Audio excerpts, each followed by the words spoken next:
Sometimes the first clue in a murder case doesn't look like a clue at all.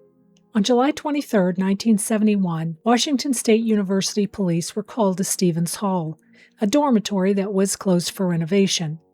Someone had cut out a piece of green carpet from the lobby. It was unusual, but at first it appeared to be simple vandalism. What no one knew yet was that 21-year-old Joyce LePage was missing, and some of her belongings would later be found in that building. Before long, that missing carpet would become the link that tied a closed campus building to an unsolved murder, and it would raise a question that would still linger more than 50 years later. What happened inside Stevens Hall before anyone realized Joyce was gone? Hello, friends. My name is Marcia, and this is Midwest Murders, where we explore the unsolved cases that still haunt America. Joyce Margaret LePage, age 21, was the second of 5 children. She was raised on the family farm in Pasco Heights by her father Walter, a widely known agriculturist, and her mother Florence. At 5'9", 136 pounds, with light brown shoulder-length hair, she was athletic, outgoing, and adventurous, earning her pilot's license at the age of 18. In her spare time, she enjoyed listening to the music of Petula Clark and Steppenwolf. By the summer of 1971, Joyce was enrolled in summer classes, finishing up her junior year at Washington State University. To save a bit of money, she agreed to split apartment number 2 at 308 Oak Street in Pullman with another student for the summer. Pullman in 1971 was not Seattle. It wasn't Spokane. It was a college town surrounded by rolling farmland, where Washington State University shaped much of the community's daily life. Students came and went with the school year, and in the slower summer months, campus could feel quieter, more open, and easier to move through unnoticed. Stevens Hall was one of the oldest buildings on the WSU campus. Built in the 1890s as housing for women students, it had been the cornerstone of campus life for generations. By the summer of 1971, though, Stevens Hall was closed for renovation. And for Joyce, it appears to have become a private retreat, a place where she could get away from people for a while. Joyce had written a letter to her parents to let them know she intended to return home to Pasco the weekend of July 23rd so she could enjoy the festivities around the Tri-Cities water follies. She was looking forward to seeing her family and attending the massive summer festival that was held annually on the Columbia River. On July 22, 1971, the day before she went missing, Joyce spent the evening in nearby Moscow, Idaho, with 2 friends, Patty Robertson and Hal Wood. They returned her to her apartment at around 10 p.m. that evening. Joyce and Hal had been taking skydiving lessons together and were scheduled for a jump the following afternoon at 4:30. The following morning, July 23rd, at about 10 a.m., neighbor David Parks was outside his apartment across the street, packing his car for a weekend camping trip. He hadn't seen Joyce for about a week when she pulled out of her driveway, heading west on Oak Street. She slowed down, stuck her head out the driver's window, and cheerfully yelled to him to have a good time. Parks noticed 2 males sitting in the front passenger seat next to her, but because Joyce was directly in his line of sight, he couldn't see their faces clearly. This would be the last known sighting of her. But elsewhere on campus, another detail was already being written down in a police log as something far less serious. That same day, WSU police initiated a vandalism report for a piece of carpet that had been cut out and was missing from the lobby of Stevens Hall.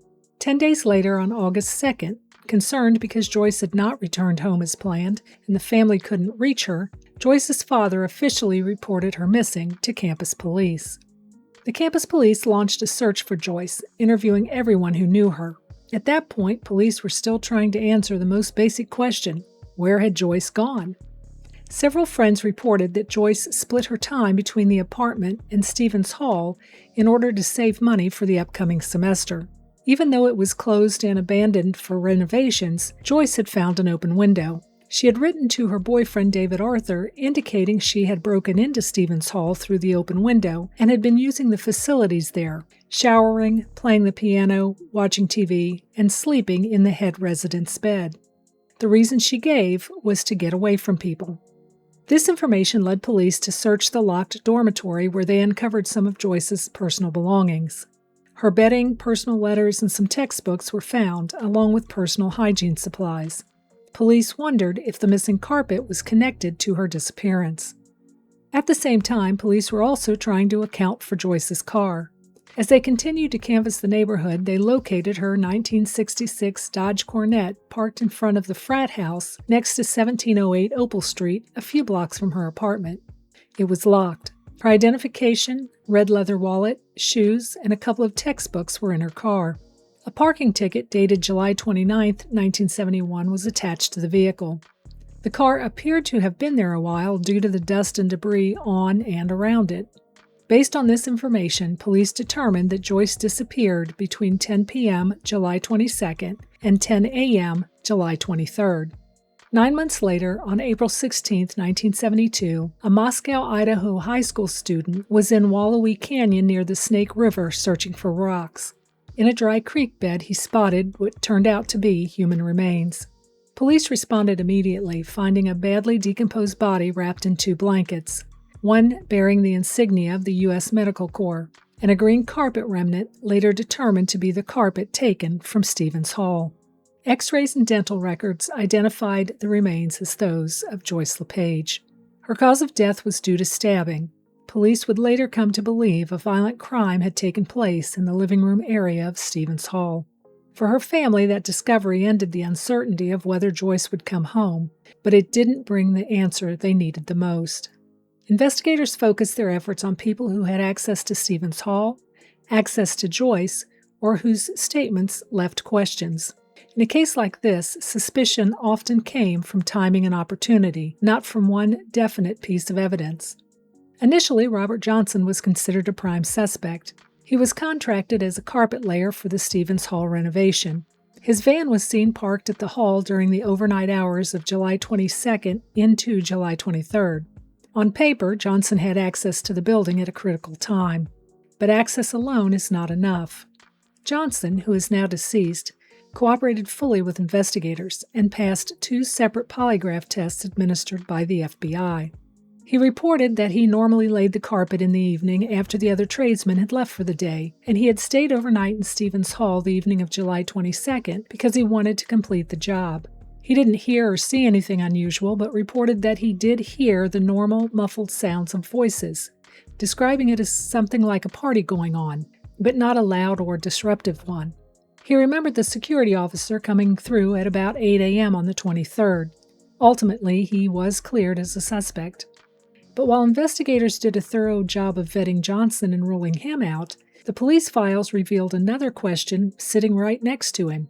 In 1973, Ed Brennan, a foreman for the contracting crew working on Stevens Hall, reported that he thought there were 3 men working the night shift during that time. More importantly, he noted that one of the workers was actually staying in the building because he couldn't afford to get a room or drive back and forth. Think about that. Here was an unidentified man with overnight access to an empty, locked building, the exact space where Joyce was staying and where a piece of carpet was cleanly sliced from the floor. Who was this man? According to the official police files, there's no indication he was ever identified, tracked down, or questioned. Instead, police looked closely at 2 men within Joyce's immediate social circle. Mike Finch was a schoolteacher in Oakdale and had dated Joyce several months before. He reported that he visited her on the morning of July 22nd on the WSU campus. He invited her to chaperone a dance in Oakdale on the evening of the 23rd and then go to the boat races together the next day in the Tri-Cities. At the time, Joyce was noncommittal, but later told her friends that she planned to go. Finch called her apartment at 6 p.m. on the 23rd but got no answer. He drove by her apartment, saw no lights on, and assumed she wasn't home. His story changed slightly during a follow-up interview in 2013 when he reported he had gone to her apartment door and the roommate told him that Joyce wasn't home and he hadn't seen her. When questioned about the discrepancy, Finch stated he had a bad memory and couldn't really remember what happened. Finch did refuse to take a polygraph test in 1972 on the advice of an attorney, but in December 2013 he did take a polygraph test and passed. Bruce Beerbaum, Joyce's roommate, was also scrutinized by police. He initially told investigators that he had last seen Joyce asleep on the couch in their one-bedroom apartment on the morning of July 23rd as he left for work. But a few weeks later, on August 11th, he wrote a letter to Joyce's father, saying the last time he saw Joyce was 6 p.m. on July 22nd, contradicting his earlier statement. In that same letter, he stated that he packed up all of her belongings and the family could come for them any time. That detail has fueled a lot of speculation over the years. But when you look at the primary sources, the reality is much more grounded. Because Joyce was splitting her time between the apartment and Stevens Hall, she had divided her belongings between the two locations. When Bierbaum packed up her things at the apartment, there simply wasn't much there. He was able to easily store everything in a small closet and a couple of cardboard boxes. Some later accounts claim that Bierbaum said he had packed up her belongings because he felt she was dead. I can't find any mention of that in the official reports. And according to the case file, Bierbaum took a polygraph test and passed. And, as was usual for murders of young women in the Pacific Northwest at that time, Ted Bundy was questioned. He denied involvement, and a later police report indicated that he had been cleared as a suspect. Joyce's funeral was held at the First Methodist Church in Pasco with the Reverend Bill Jones officiating. She was laid to rest in Sunset Memorial Gardens in Richland. For Joyce's family, the discovery in Wallowy Canyon ended one kind of waiting and began another. They could finally bring Joyce home and hold a funeral, but they still didn't know who had taken her life or why. Her parents would live the rest of their lives without that answer, and her brother Bruce would eventually take up the responsibility of keeping her case in the public eye. For Washington State University, Joyce's murder carried a different kind of weight. Stevens Hall was not an isolated place in the middle of nowhere. It was part of campus history, a building generations of women had lived in and passed through. The idea that Joyce may have been killed inside that space turned an old residence hall into the center of the university's oldest cold case. In a college town, a case like Joyce's doesn't stay confined to one family.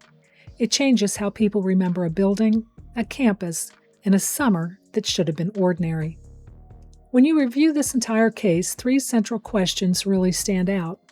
Investigators spent months tracking down carpet layers, roommates, and ex-boyfriends. Yet an unidentified man reportedly lived out of an empty locked dormitory during the exact time window that Joyce vanished. That raises an important question. Did investigators ever identify everyone who had access to Stevens Hall during those overnight hours? David Parks' sighting of Joyce raises another question. Who were the two men seen in the car with her? Were they ever identified and questioned? And then there's the carpet. Did investigators recognize its significance once they found Joyce's belongings in Stevens Hall, or was it only recognized as vital evidence after Joyce was found?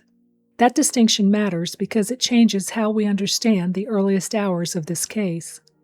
Years later, investigators did try to move the case forward. In 2012, the case was reopened at the request of Joyce's brother Bruce. A section of pipe and her floral panties were sent for DNA. Unfortunately, 9 months of exposure to the harsh elements in the canyon back in 1971 had done irreversible damage. The tests came back negative, and officials determined that no other items were viable for further testing. In 2015, the case went cold again due to lack of actionable leads or evidence.